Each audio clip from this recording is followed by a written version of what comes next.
Hi and thanks for joining me on my journey to financial independence. In this overview I will cover the month of July and show you exactly how much I invested and how much cash flow my investments on by now 9 P2P platforms generated. I will also give you some insights into the challenges I encounter on my investment journey. Along the way I will also mention the major developments in the P2P landscape. So let's get started. Crowdpair, my latest addition to the portfolio, finally started generating the first returns. When investing in P2P, you will always have to deal with a delay in the generation of income. This is a considerable obstacle when investing on some P2P platforms and is holding back the returns.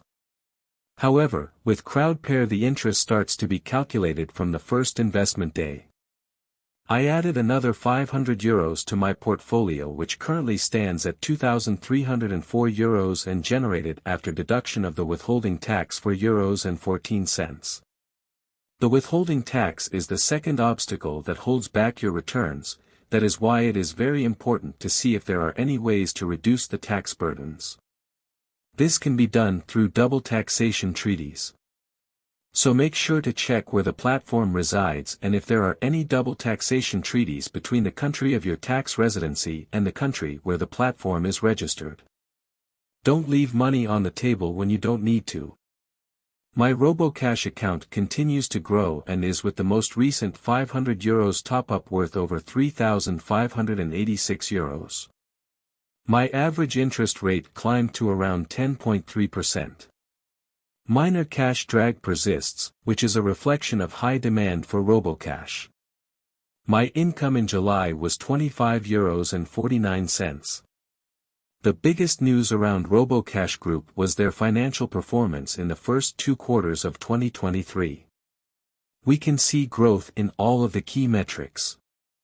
Monitoring of the financial performance of the company behind the platform is key for the safety of your P2P portfolio. As the month before, I topped up my income marketplace account with further €500. Unfortunately, not all the money is invested. My total position is now worth over €3,944. The platform generated €32.95 of interest.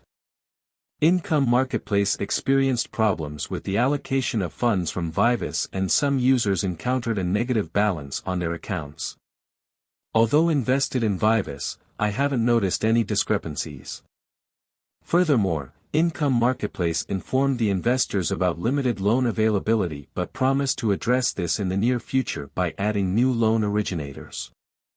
At this point I hope they will focus on quality and not quantity in order not to repeat the mistakes of Mentos, which added a lot of poorly performing loan originators.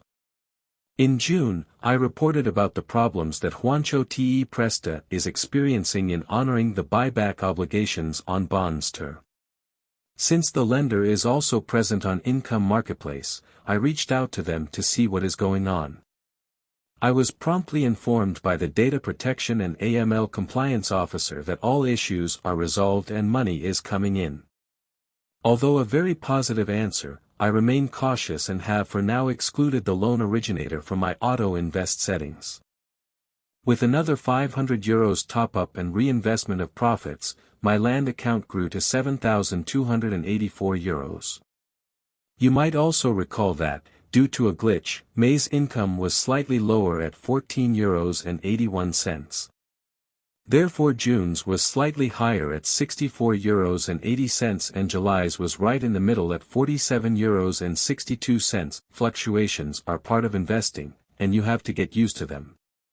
The right mindset and a well-diversified portfolio are needed to help you get through the lows and highs. The news around land are pretty quiet, but at least there was a lot of new investment opportunities. So in this case no news is good news. Peerberry continues to experience cash drag, which can be overcome only through manual interventions. The execution of the auto invest is based on a priority system.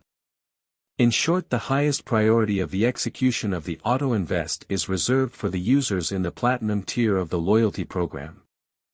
Although I don't mind loyalty programs, I feel that auto invest could be done better. Despite all this, the platform remains a solid performer and I invested further €500. My skin in the game on PureBerry amounted to €7,798 and generated €35.50. PureBerry continued to repay the war-affected loans in July. Under the group guarantee mechanism, in 17 months of the war, PureBerry business partners have already repaid €42.65 million, or 85% of the total war-affected obligations. This commitment to repaying the war-affected loans keeps highlighting PureBerry's seriousness on the P2P scene. ScalableCapital remains one of my best-performing platforms with a solid internal rate of return of 13.82%. As with other platforms, there is some cash drag. With the latest top-up, my account grew to €8,303 and generated €63.46 of interests. In August, ScalableCapital started an investor consultation on handling potential investment risks and default situations. Initiatives like this are a good way to be prepared for any future scenarios and should be applauded. My estate guru position is still experiencing problems due to high default rate of the Germany loans, however from here onward it will get easier.